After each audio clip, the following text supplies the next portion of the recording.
What do squirrels, wolves, and monkeys have in common? No, this is not the start of a bad joke. A wave of rising Latin American gangs, some of them masquerading behind animal-friendly names, are now among the most dangerous criminal groups in the region, and they are only increasing their power. The Lobos, or the wolves, are dominating Ecuador's brutal criminal landscape. The Ardillos, meaning the squirrels, are a mountain drug trafficking clan looking to expand in southern Mexico. And the monos, or the monkeys, are Argentina's foremost criminal force, now embroiled in a civil war. Along with a couple more, let me tell you about 5 Latin American gangs you've likely never heard of. I'm Chris Dorby, and welcome to World of Crime.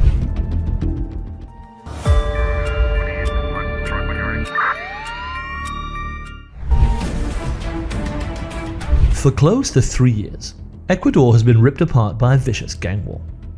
Once among the most peaceful countries in South America, it became the most violent in 2023. Now, the war began when the alpha dogs of Ecuador's underworld, the Choneros, were betrayed. For over a decade, the Choneros had pioneered the country's drug trafficking business, transporting white powder from the FARC in Colombia and having it exported to the US and Mexico out of the southern port of Guayaquil. But by 2021, the wolves were at the door. 3 of the Choneros' allies, led by the Lobos, turned on them. 3 years on, almost 500 prisoners have been killed in a series of massacres, and the Choneros have been broken. In their place, the Lobos seem unstoppable. They transport colossal amounts of white powder from Colombia to Guayaquil. They are close allies of the feared Jalisco cartel New Generation in Mexico, sell illegally mined gold to China, coordinate drug sales in Ecuador's major cities, and any rivals are quickly dismantled. The Lobos leader, Alexander Quesada, alias Ariel, is known to be a volatile man who doesn't take kindly to any opposition. His vicious attitude led a once friendly gang, the R7, to become bitter enemies, sparking another war that killed dozens. The Lobos may have even arranged Ecuador's most famous assassination. In August 2023, presidential candidate Fernando Villavicencio was assassinated while on the campaign trail. Within weeks, his 6 alleged murderers were shot dead in prison. Nobody was ever arrested for this atrocity. Ecuador's youthful new president, Daniel Noboa, has vowed to stop the violence, but how he plans to do so is unclear. Ecuador's police is underfunded and corrupt. Its prisons are controlled by gangs, and the Lobos are only getting stronger. Tren de Aragua's origins may be the dream of conspiracy theories about socialism. They began as a workers' union on a railway project in Venezuela's state of Aragua in the early 2000s. Their influence over the project allowed them to shake down contractors and charge extra to finish any assignments. Since then, they've gone off the rails. 20 years on, Tren de Aragua is Venezuela's largest criminal group and have pioneered a unique criminal business model. Amid Venezuela's economic crisis, millions of its people have fled to other Latin American and Caribbean countries. Tren de Aragua simply followed the migration flow and criminalized the migrants along the way. Venezuelans were forced to pay the gang for protection, to shell out again to cross borders, made to work as drug couriers, or even forced into sexual exploitation. And Tren de Aragua was there to stay, setting up a strong semi-permanent presence in countries along the way. In 2023, the gang was present across the region, murdering rivals in Colombia, recruiting new members in Brazil, drug trafficking in Peru and Ecuador, extortion in Chile, as well as connections to Bolivia and Trinidad and Tobago. The Tren de Aragua has left its tracks across Latin America. So, who runs this complex operation? An elusive narco by the name of Hector Rasfenford Guerrero Flores, alias Niño Guerrero. Until September 2023, Guerrero and much of the Tren de Aragua leadership were based in Venezuela's Tocorón prison. They had turned the prison into more of a resort, complete with a zoo, swimming pool, baseball field, and even a concert hall. In September, 11,000 Venezuelan security forces invaded the prison, and Guerrero fled, having been tipped off about the raid. Now, while his whereabouts are currently unknown, Niño Guerrero has not been defeated, and Tren de Aragua keeps going full steam ahead. You can't really talk about organized crime in Argentina without starting with the monos. The monos, run by the Cantero family, have terrorized the northern city of Rosario for years and made it the most violent part of Argentina. The city is an anomaly in the country. It became a strategic drug trafficking hotspot for white powder shipments coming from Bolivia and Paraguay.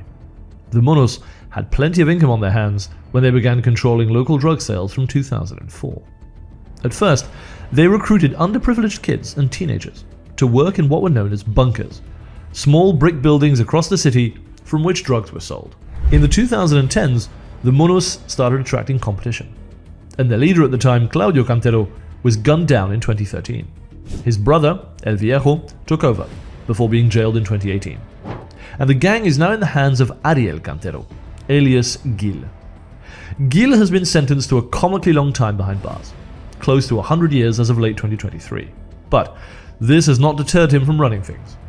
Gil has threatened to kill judges who sentenced him, a phone line was connected to his cell, and he is believed to have ordered several assassinations from behind bars. The problem now is that the Monos are facing a civil war. At least 3 factions within the Cantero family have gone into business for themselves.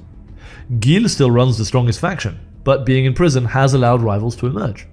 His father, El Viejo, is out of jail and wants his old job back. His mother, Celestina, has turned on her son and her ex-husband alike, while also being locked up. Christmas must be an interesting time in the Cantero household. Rosario continues to suffer at the hands of the family. Giant posters of angry monkeys have been unfurled at football games of Newell's Old Boys, the local team, as some hardcore fans have ties to the Monos. One Monos group attacked a supermarket owned by the family of Lionel Messi's wife in March 2023. And while Argentina has traditionally been among the safest countries in Latin America, Rosario saw well over 200 murders last year. The Mono Civil War means Argentina's most dangerous city will continue to bleed. Despite its name, the First Uruguayan Cartel is not really a cartel. It's more of a loosely connected network of criminal interests spread across 4 countries: Uruguay, Brazil, Paraguay, and Bolivia. They are united by one man, Sebastián Marset. Besides being objectively quite dreamy for a kingpin, Marset is one of South America's most intriguing criminal figures. He is currently on the run after amassing a 9-figure fortune, allegedly murdering prosecutors, having a career as a footballer, and almost bringing down a government. Here is how he achieved this mystique. He first arranged marijuana shipments from Paraguay to Uruguay on private planes connected to the former president of Paraguay. While in prison, he made friends with members of Brazil's largest gang, the PCC, and learned how they operate. He then went on a sort of criminal pilgrimage around the region. Setting up shop in Paraguay, Marset built up his trafficking contacts while playing as a footballer in the country's 2nd division. In 2021, the travel bug bit him again, and he was arrested for using a fake passport in Dubai. He somehow finagled a new Uruguayan passport, which was sent to him while in prison, and he was then freed. The resulting scandal, investigating whether Marset received help from senior Uruguayan officials, has almost brought down the government. By 2022, he had set up a base in Bolivia, where he was setting up drug deals while living in luxury, and had even sponsored the local football team. The Colombian president then accused Marset of being behind the murder of one of Paraguay's top anti-crime prosecutors, Marcelo Pecci, who was killed while on honeymoon in May 2022. In July 2023, Bolivian authorities moved in. They raided his luxury houses and found 32 cars, 18 firearms, and almost 2,000 rounds of ammunition. Marset seemed to have been tempted to go out like Tony Montana. But he apparently knew the raid was coming, escaped, and is now on the run. In November 2023, he gave a 2-part sit-down interview to Uruguay's Canal 4, without revealing where he is. First Uruguayan Cartel endures, and Sebastián Marset's legend may continue to grow in 2024. Of all the gangs on this list, the Ardillos may have been the most aggressive in their expansion tactics. For close to 2 decades, the Ardillos had been a drug trafficking clan that moved shipments for larger groups in Mexico's southern Guerrero mountains.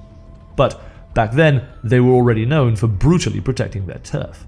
Founded by a retired Mexican policeman known as La Ardilla, or the Squirrel, the group relied primarily on the heroin trade. But they ran into trouble as demand for the opium poppy dried up due to the rise of synthetic alternatives like fentanyl. This forced the Ardillos to branch out. Local indigenous communities were targeted for protection money, and any refusal was brutally put down. In 2020, the Nahuas indigenous community in Guerrero filmed itself arming children as young as 6 to repel constant attacks by the Ardillos. In 2022, the Ardillos finally came down from their mountains. Their target, the Guerrero state capital of Chilpancingo. Merchants who already paid protection to rival gangs like the Tlacos or refused to pay up were killed. For a while, violence in Chilpancingo got so bad that staple foods such as chicken or tortillas were simply not available. Yet, somehow the Ardillos have their supporters in communities they control. In July 2023, 2 Ardillos leaders were arrested. Thousands of people descended onto the streets of Chilpancingo and took police officers and soldiers as hostages. Ardillo supporters even seized an armored personnel carrier and rammed it through the gates of the Guerrero State Parliament building. The mayor of Chilpancingo and the local bishop have even met with the Ardillos, giving them some legitimacy. Now that's real power. And that's it. These were just 5 of many criminal groups you need to watch out for in Latin America.